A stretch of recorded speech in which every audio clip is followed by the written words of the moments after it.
Ahojte všetci, dneska tu máme dva takéto väčšie transformátory a zmeriame si ich výkon.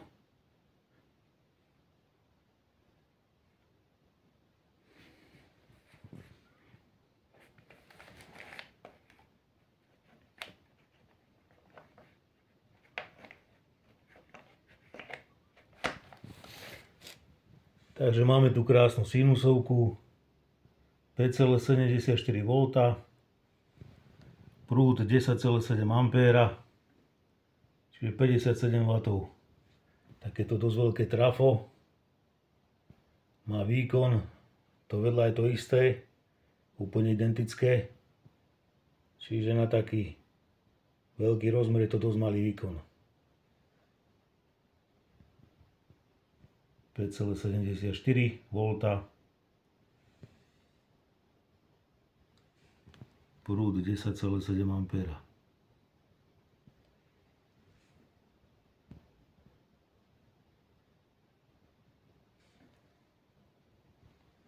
Tu máme nejakú záťaž odporovú.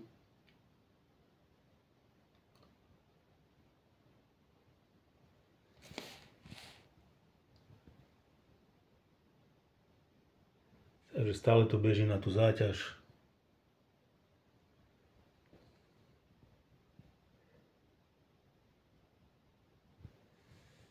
Stále to isté, 5,74 V, 10,7 A.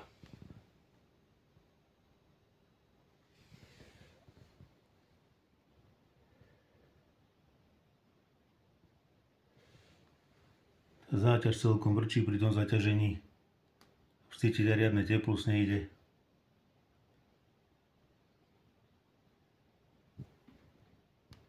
Teplúsne sála.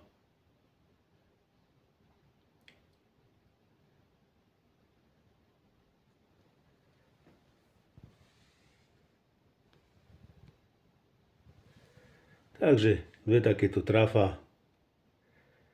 Výkon taký, aký je. Ďakujem vám všetkým za pozornosť, za vaše odbery, lajky. Ahojte.